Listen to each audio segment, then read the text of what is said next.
వచ్చినటువంటి సహోదరి సహోదరులకు ప్రభు అయిన యేసుక్రీస్తు నామమున వందనాలు సమర్పించుకుంటాను. చిన్న అంశాన్ని మీ మధ్య ఉంచాలని ఆశపడుతూ ఉన్నాను. అంశం పేరు ఏమిటంటే దేవుని యొక్క నివాస స్థలము. దేవుని యొక్క నివాస స్థలం ఏది? దేవుని యొక్క నివాస స్థలం ఏది అనే ఒక పాఠాన్ని మనం ఆలోచన చేద్దాం. దేవుడు మానవుల మధ్య నివాసం చేయాలని ఆశపడుతున్నటువంటి దేవుడు, తాను నివసించడానికి దేవుడు తానే ఆలయం కట్టుకోవాలి. మానవుడు దేవునికి ఆలయం కడితే, దేవునికి ఇల్లు కడితే అక్కడ దేవుడు నివాసం చేయడు. మనము గ్రంథంలో చదివినప్పుడు భక్తిపరుడు అయినటువంటి దావీదు ఉన్నాడు.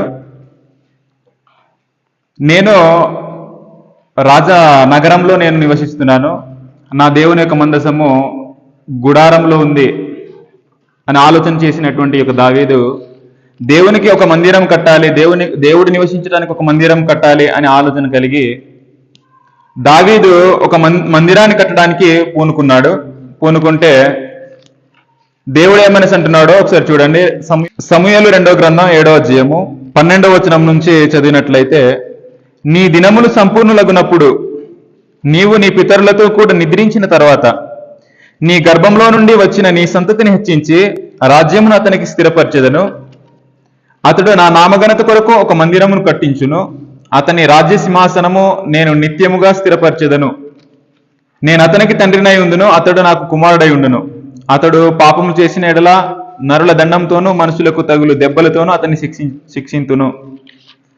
ఇక్కడ సందర్భం ఏమిటంటే 7వ అధ్యాయము 2వ వచనంలో, నేను దేవాదారు మ్రానులతో కట్టిన నగరియందు వాసం చేయుచుండగా దేవుని మందసము డేరాలో నిలిచి ఉన్నదనగా నాతాను, యెహోవా నీకు తోడుగా నున్నాడు, నీకు తోచినదంతయు నెరవేర్చు. సందర్భం ఏమిటంటే దావీదు రాజనగర్లో నివసిస్తున్నాడు. రాజనగర్లో నివసిస్తున్న నేను నా దేవునికి ఒక గుడారాన్ని కట్టాను. దేవుని యొక్క మందసము ఒక గుడారంలో ఉంది కాబట్టి నేను గుడారంలో నివసిస్తున్నాను. కాబట్టి నగరంలో నివసిస్తున్నాను, రాజు యొక్క కోటలో నివసిస్తున్నాను. కాబట్టి నా యొక్క దేవుడు గుడారంలో నివసించడం నాకు ఇష్టం లేదని దావీదు దేవునికి ఒక మందిరం కట్టాలని ఆశపడితే దేవుడు ఏమని అన్నాడు అంటే, నువ్వు నా యొక్క మందిరాన్ని, నేను నివసించడానికి నువ్వు కడుతున్నటువంటి మందిరాన్ని నువ్వు కట్టకూడదు. ఎందుకనంటే నీ యొక్క చేతులు రక్తంతో తడిస్తున్నాయి. అనేక యుద్ధాలు చేసేవు. నీ యొక్క చేతులు రక్తం తడుచున్నాయి కాబట్టి నీవు యుద్ధం చేయకూడదు. నీ సంతతిలో పుట్టినవాడు నాకు ఒక మందిరం కడతాడు, అతడు నాకు కుమారుడు అవుతాడు, అతనికి నేను తండ్రినై ఉంటాను అనే ఒక విషయాన్ని తెలియజేశాడు. అయితే ఒక విషయం, దేవునికి ఒక ఆలోచన ఉంది మనుషుల మధ్య నివసించాలని. ఈ మనుషుల యొక్క ఆలోచన చేసి మనుషుడైనటువంటి యొక్క దావీదు దేవునికి ఒక మందిరం కట్టాలని, ఒక ఇల్లు కట్టాలని ఆశపడ్డాడు. అది ఆయనకి కుదరలేదు కట్టడానికి. సరే, నేను కట్టలేదు కదా, నేను రక్తంతో నా యొక్క చేతులు తడిచున్నాయి కదా, నేను అపవిత్రమైన చేతులతో దేవునికి మందిరం కట్టకూడదని తన కుమారుడైన సొలొమోనుకు బంగారము, వెండి, మందిరానికి సరిపడినటువంటి అనేకమైనటువంటి నిధిని సమకూర్చి తన కుమారుడైన సొలొమోనుకు ఇస్తాడు. సొలొమోనుకు ఇస్తే ఈ సొలొమోను దేవునికి ఒక మందిరం కట్టాలి అనేటటువంటి ఆలోచనతో మందిరాన్ని కడతాడు. సొలొమోను దేవునికి అని తాను ఆలోచన కలిగి దావీదు అంటాడు, నువ్వు కడుతున్నటువంటి ఒక మందిరము మనిషిది కాదు, దేవునికి కడుతున్నావు కాబట్టి మక్కువతో కట్టాలి, చాలా ఇష్టపూర్వకంగా కట్టాలి అని తన కుమారుడైన సొలొమోనుకు దావీదు చెప్తాడు. అలా చెప్పిన కారణమును బట్టి దావీదు దేవునికి ఆ మందిరాన్ని పూర్తి చేసిన తర్వాత సొలొమోను ఏమనేసి అంటున్నాడు అంటే, 1 రాజుల గ్రంథం 8వ అధ్యాయం 25వ వచనంలో, యెహోవా ఇశ్రాయేలు దేవా, నీ కుమారులు సత్ప్రవర్తన గలవారై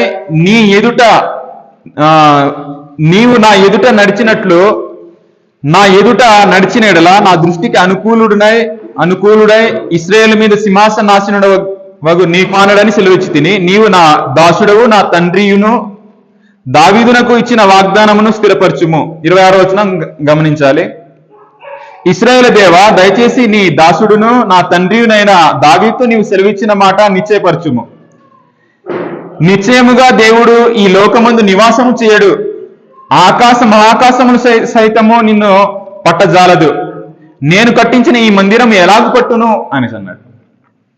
అంటే ఇక్కడ మనం గ్రహించాల్సింది ఏమిటంటే, సొలొమోను బంగారముతో దేవునికి మందిరం కట్టించాడు.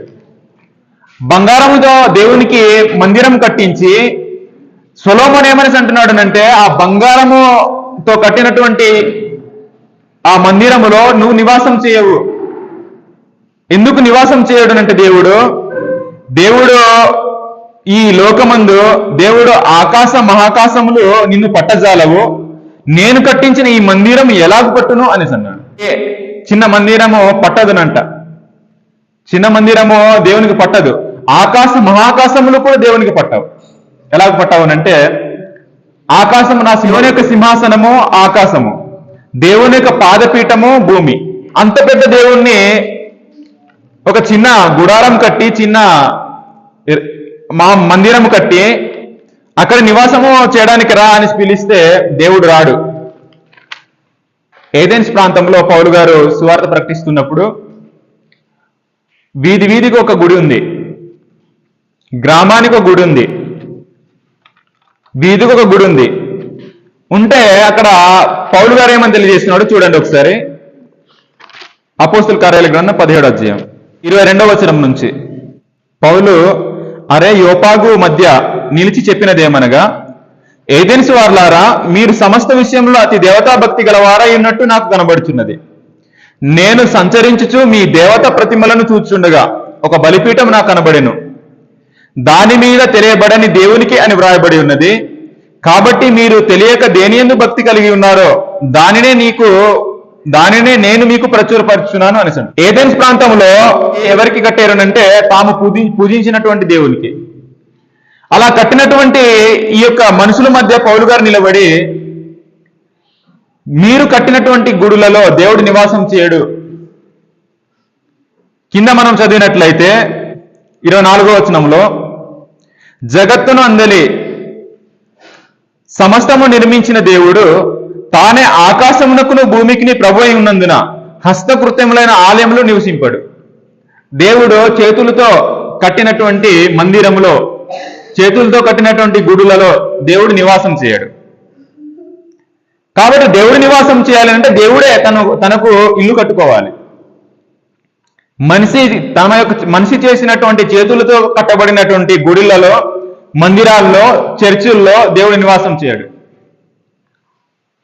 ఒకవేళ దేవుడు నివాసం చేయాలంటే దేవుడే ఇల్లు కట్టుకోవాలి. మనిషి కట్టినటువంటి ఇల్లులో దేవుడు నివాసం చేయడు. కాబట్టి దేవుడే తనకు ఇల్లు కట్టాలని ఒక వ్యక్తిని ఎన్నుకున్నాడు. జకర్యా గ్రంథం 6వ అధ్యాయం 12వ వచనం. అతనితో ఇట్లనుము, సైన్యములకు అధిపతి యెహోవా సెలవిచ్చినదేమనగా, చిగురు అని ఒకడు కలడు, అతడు తన స్థలంలో నుండి చిగుర్చును, అతడు యెహోవా ఆలయమును కట్టును, అతడే యెహోవా ఆలయమును కట్టును, అతడు ఘనత వహించుకుని సింహాసనాసీనుడై ఏలును. సింహాసనాసీనుడై అతడు యాజకత్వం చేయగా ఆ ఇద్దరికి సమాధానకరమైన యోచనలు కలుగును అనేసింది. కాబట్టి దేవునికి ఆలయం కట్టాలి అంటే చిగురు అనేటటువంటి వ్యక్తి కట్టాలి. ఆ చిగురు ఎవడునంటే దావీదుకు నీతి చిగురు, దావీదుకు వేరు చిగురు అయినటువంటి యేసుక్రీస్తు. కట్టినటువంటి యేసుప్రభు కట్టినటువంటి ఇల్లులోను మాత్రమే దేవుడు నివాసం చేస్తాడు. అయితే యేసుప్రభు కట్టినటువంటి ఇల్లు, యేసుప్రభు కట్టినటువంటి సంఘము, ఆ సంఘంలోని మాత్రమే దేవుడు నివాసం చేస్తాడు. మనిషి కట్టినటువంటి సంఘంలో, ఏ సంఘంలో కూడా దేవుడు నివాసం చేయడు. ఏ సంఘంలో కూడా. క్రీస్తు ప్రభు కట్టినటువంటి సంఘం ఏది అంటే చూడండి, మత్తయి సువార్త 16వ అధ్యాయము 18వ వచనంలో, మరియు నీవు పేతురవు, ఈ బండ మీద నా సంఘమును కట్టుదును, పాతాళలోక ద్వారములు దాని ఎదుట నిలువనేరవని నేను మీతో నిశ్చయముగా చెప్తున్నాను. దేవునికి కట్టబోయేటటువంటి ఆలయము, కట్టబోయేటటువంటి సంఘమే దేవుని యొక్క ఆలయము.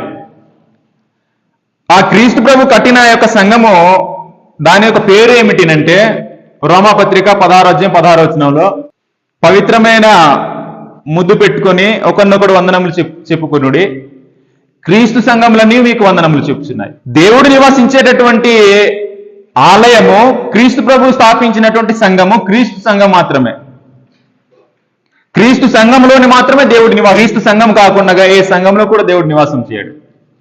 చేతులతో కట్టినటువంటి ఏ సంఘాల్లో కూడా దేవుడు నివాసం చేయడు. క్రీస్తు ప్రభు తన యొక్క రక్తం ద్వారా కట్టినటువంటి సంఘంలో మాత్రమే దేవుడి నివాసం. అపోస్తలుల కార్యాల గ్రంథం 20 వచనంలో తన స్వరక్తం ఇచ్చి సంపాదించిన తన సంఘమును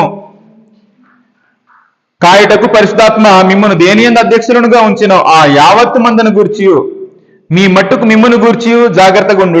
ప్రభు సంఘాన్ని, దేవునికి ఆలయాన్ని ఎలా కట్టాడు అంటే తన యొక్క రక్తం ద్వారా, ఆ రక్తాన్ని చిందించి కట్టాడు. ఆ కట్టబడినటువంటి ఎవరైతే యేసు ప్రభు యొక్క రక్తము ద్వారా తమ పాపాలను కడిగి దేవుని యొద్దకు వచ్చాడో వారందరూ, పరిశుద్ధులైన సమూహం అందరూ దేవుని యొక్క ఆలయం. ప్రభు యొక్క రక్తం ద్వారా కట్టబడినటువంటి మనుషులు దేవుని యొక్క ఆలయం. రాష్ట్ర మొదటి పత్రిక 3:9 మేము దేవుని జతపని వారమై ఉన్నాము, మీరు దేవుని వ్యవసాయమును దేవుని గృహమునై ఉన్నారు. మీరు ఎవరైతే క్రీస్తు ప్రభు యొక్క రక్తము ద్వారా క్రీస్తు సంఘములో బాప్తిసం పొందినవాడు ఎవరైతే ఉన్నాడో, ఆ క్రీస్తు ప్రభు యొక్క సంఘములో, క్రీస్తు ప్రభు యొక్క శరీరములో బాప్తిసం తీసుకున్నవాడు, వాడు మాత్రమే క్రీస్తు యొక్క సంఘం. కొరింథీయులకు రాసిన మొదటి పత్రిక 12:13 ఏలయనగా యూదులమైనను, గ్రీసు దేశస్థులమైన, దాసులమైనను, స్వతంత్రులమైనను మనమందరం ఒక్క శరీరంలోనికి అనిసింది. ఒక్క శరీరంలోనికి పుట్నోటు కింద వేసి శరీరంగా ఉండుటకు క్రీస్తు ప్రభు యొక్క శరీరంలో, క్రీస్తు ప్రభు యొక్క సంఘములో ఎవరైతే బాప్తిసం తీసుకున్నాడో ఆ తీసుకున్నవాడు క్రీస్తు సంఘంలో ఒక అవయవం. వారిని ఉద్దేశించి పౌలు గారు ఏమని అంటున్నాడు అంటే, మీరు దేవుని వ్యవసాయమును దేవుని గృహంనై ఉన్నారు. మీరు దేవుని యొక్క ఇల్లు, మీరు దేవుని యొక్క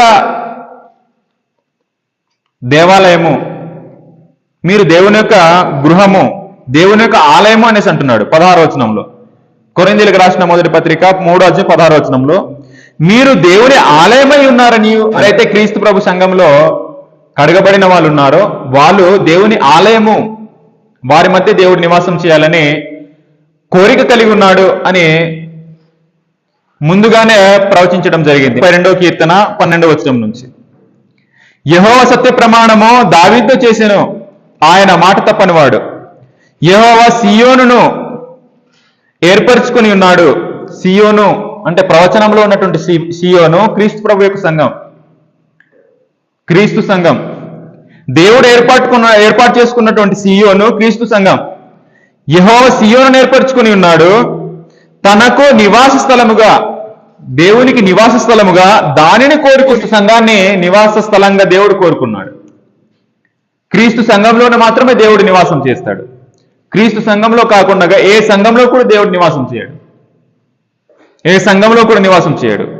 యెహోవా సియోనును ఏర్పరచుకొని ఉన్నాడు, తనకు నివాస స్థలంగా దాన్ని కోరుకొని ఉన్నాడు. ఇది నేను కోరుకున్న స్థానము. క్రీస్తు ప్రభు యొక్క సంఘము తాను కోరుకున్న స్థానము. ఇది నిత్యము నాకు విశ్రమ స్థానంగా ఉండును, ఇక్కడనే నేను నివసించదను అనేసి అన్నాడు. క్రీస్తు సంఘంలోని మాత్రమే దేవుడు నివాసం చేస్తాడు. గుడులలో, చర్చిల్లో ఎక్కడ నివాసం చేయడు. మనం అనుకుంటాము చర్చి బిల్డింగ్ కట్టేసేమో ఇందులో దేవుడు నివాసం చేస్తాడు అనేసి అనుకుంటాం. కానీ దేవుడు ఈ బిల్డింగ్ లో నివసించాడు. బిల్డింగ్ లో మనిషి చేసినటువంటి కట్టడాల్లో దేవుడు నివాసం చేయడు. ఇలాంటి బిల్డింగ్ ఎందుకు మనం కట్టుకున్నాము అంటే మనము కూడుకోవడానికి మాత్రమే. దేవుడు ఎక్కడ నివసిస్తాడు అంటే మన మధ్య నివసిస్తాడు దేవుడు. మనం ఎక్కడ కూడుకుంటే అక్కడ నివసిస్తాడు దేవుడు. ప్రభువైన యేసుక్రీస్తు ఏమని అన్నాడు అంటే, నా నామమున 2-3 ఎక్కడ కూడుకుంటారో అక్కడ నేను ఉంటానని అన్నాడు. దేవుడు కూడా ఎక్కడైతే సంఘము కూడుకుంటారో ఆ సంఘమే దేవునికి ఆలయము. సంఘమే మనమే దేవునికి ఆలయము. సంఘమే దేవునికి ఆలయము. ఎఫెసీయులకు రాసిన పత్రిక 2వ అధ్యాయము 19వ వచనం నుంచి,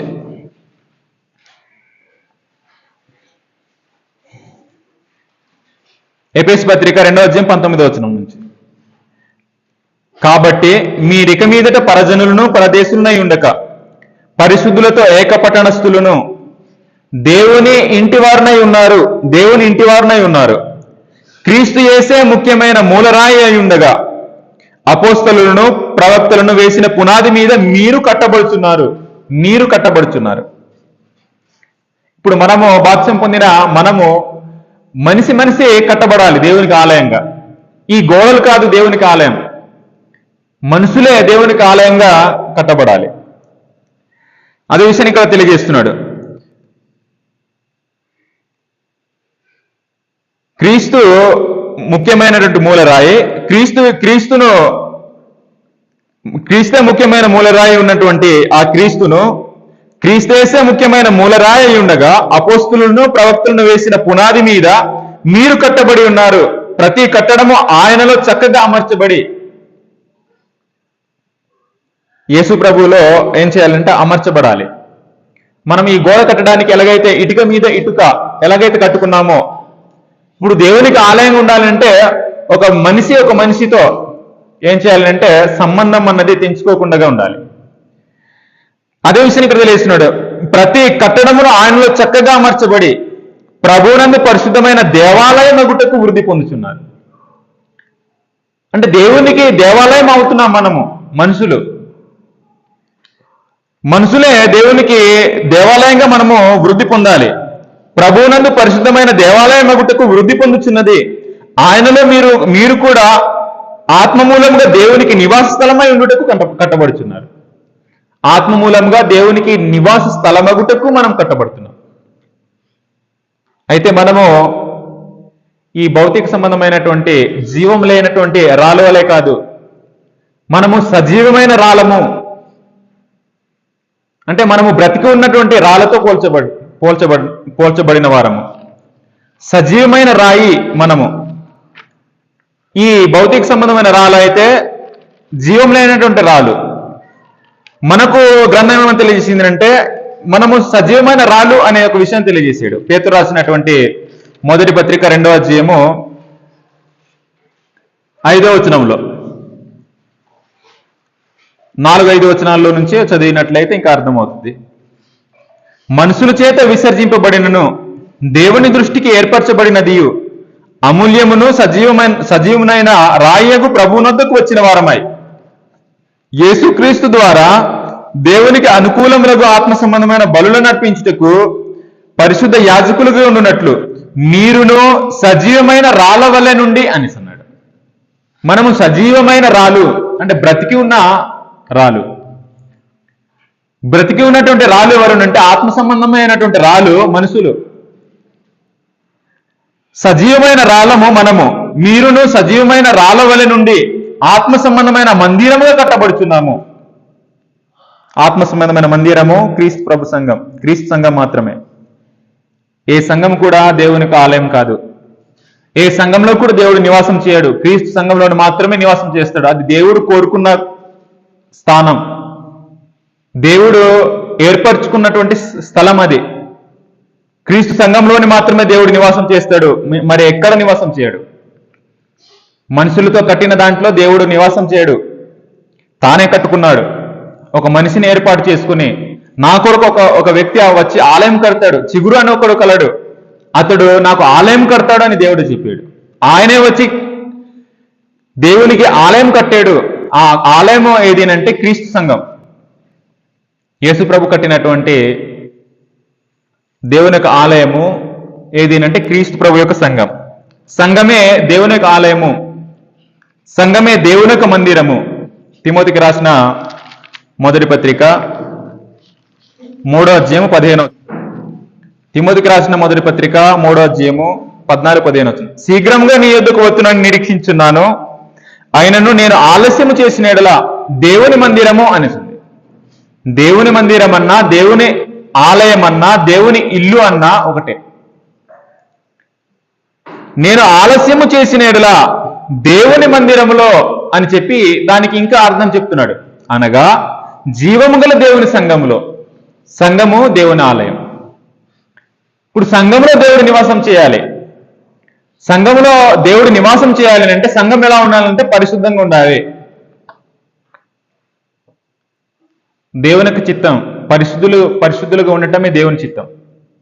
దేవుడు మన మధ్య నివసించాలంటే సంఘము పరిశుద్ధులుగా ఉండాలి. సమస్త ప్రవర్తనల యందు సంఘము పరిశుద్ధతను పాటించాలి. పరిశుద్ధత లేకుండా ప్రభు మన మధ్య నివాసం చేయడు. పేతురు రాసిన మొదటి పత్రిక 1వ అధ్యాయము 14-16 వచనాలు కలిసి ఉన్నాయి. అక్కడ దేవుడు ఏమని అంటున్నాడు అంటే, నేను పరిశుద్ధుడను, మీరు కూడా అన్ని సమస్త ప్రవర్తనల యందు పరిశుద్ధులుగా ఉండండి, నేను మీ మధ్య నివాసం చేస్తాను అని అన్నాడు. పేతురు రాసిన మొదటి పత్రిక 1వ అధ్యాయం 14-16 వచనాల్లో, నేను పరిశుద్ధుడనై ఉన్నాను గనుక మీరును పరిశుద్ధులై ఉండుడని వ్రాయబడి ఉన్నది. కాగా మీరు విధేయులకు పిల్లలై మీ పూర్వపు అజ్ఞాన దశలలో మీకుండిన ఆశలను అనుసరించి ప్రవర్తింపక, మిమ్ములను పిలిచినవాడు పరిశుద్ధుడై ఉన్న ప్రకారం, మనల్ని పిలిచిన దేవుడు పరిశుద్ధుడై ఉన్న ప్రకారము మీరును సమస్త ప్రవర్తన యందు పరిశుద్ధులై ఉండుడి. అన్ని ప్రవర్తనల యందు పరిశుద్ధంగా ఉండాలి. అప్పుడు దేవుడు మన మధ్య నివాసం చేయడానికి వస్తాడు. సంఘంలో పరిశుద్ధత లేకపోతే దేవుడు నివాసం చేయడు. పరిశుద్ధంగా ఉండటానికి ప్రభువైన యేసుక్రీస్తు తన యొక్క ప్రాణాన్ని ధారపోసాడు. సంఘము పరిశుద్ధంగా ఉండటానికి సంఘంలో ఎటువంటి కలంకము, ముడత అట్టిది మరి ఏదైనా లేకుండా ఉండటానికి యేసు ప్రభు తన యొక్క రక్తాన్ని ధారపోసాడు. అలా తన యొక్క రక్తము ద్వారా సంఘాన్ని పవిత్రమైనదిగా చేశాడు యేసు ప్రభు. అందరికి తెలిసినటువంటి వాక్యమే ఎఫెసీ పత్రిక 5వ అధ్యాయము 20-27 వచనాల్లో ఆ విషయం తెలియజేస్తాడు. పురుషులారా, మీరును మీ భార్యలను ప్రేమించుడి, అటువలే క్రీస్తు కూడా సంఘమును ప్రేమించి, సంఘాన్ని ప్రేమించిన యేసు ప్రభు అది కలంకమైనను, సంఘంలో కలంకం ఉంటే, సంఘంలో ముడత ఉంటే, మరి ఏదైనా ఉంటే దాన్ని మొత్తాన్ని కడిగేసాడు తన యొక్క రక్తం ద్వారా. సంఘమును ప్రేమించి అది అంటే సంఘము కలంకమైనను ముడత అయినను అట్టిది మరి ఏదైనాను లేక పరిశుద్ధమైనది గాను నిర్దోషమైనది గాను మహిమగల సంఘంగా ఉండాలి. మహిమగల సంఘముగాను ఆయన తన ఎదుట దానిని నిలువబెట్టుకునవలెనని వాక్యముతో ఉదక స్నానం చేత దాన్ని పవిత్రపరిచి పరిశుద్ధపరచుటకై దాని కొరకు తను తాను అప్పగించుకునేను అనిసింది. దేవునికి పరిశుద్ధమైనటువంటి ఆలయాన్ని యేసు ప్రభు కట్టాడు. ఆ కట్టినటువంటి ఆలయమే క్రీస్తు ప్రభు యొక్క సంఘం. ఆ సంఘంలో దేవుడు నివాసం చేయడానికి కోరిన స్థలము, ఇష్టపడుతున్నటువంటి స్థలము. ఆ స్థలంలో మాత్రమే, స్థలము అంటే మీరు అనుకుంటారు ఈ బిల్డింగ్ అని. బిల్డింగ్ లో ఎప్పుడు దేవుడు నివాసం చేయడు. మనమే దేవుని యొక్క ఆలయము. మనమే ఎక్కడైతే పరిశుద్ధులు కూడుకుంటారో వాళ్ళే దేవుని యొక్క ఆలయం. అక్కడే దేవుడు నివాసం చేయడానికి వస్తాడు. ఇలాంటి బిల్డింగ్ లో రాడు. ఒకవేళ బిల్డింగ్ లోనే దేవుడు నివాసం చేస్తే సొలొమోను కట్టినటువంటి బంగారంతో కట్టినటువంటి ఆ దేవాలయంను ఎవడు కూడా ముట్టుకోలేడు. కానీ ఆ దేవాలయం పడగొట్టబడింది. ఎందుకు? దేవుడు అక్కడ నివాసం చేయలేదు కాబట్టి. ఒకవేళ దేవుడే అక్కడ నివాసం చేస్తే ఆ దేవాలయాన్ని ఎవడు ముట్టుకోవడానికి కూడా వీల్లేదు. చాలా అంత శక్తి ఉండదు. కానీ యెరూషలేము దేవాలయము నాశనం చేయబడింది. కాబట్టి ప్రతి ఒక్కరము కూడా దేవుని యొక్క ఆలయము, దేవుని యొక్క గృహము, మనమే దేవుని యొక్క ఆలయము, మనమే దేవుని యొక్క గృహము. కాబట్టి మన మధ్య దేవుడు నివాసం చేయడానికి దేవుడు కోరుకున్నటువంటి స్థలము క్రీస్తు యొక్క సంఘం. క్రీస్తు సంఘంలోని మాత్రమే, క్రీస్తు రక్తం చేత కొనబడినటువంటి ప్రజల మధ్య మాత్రమే దేవుడు నివాసం చేస్తాడు. ఇంకా ఎక్కడ నివాసం చేయడు.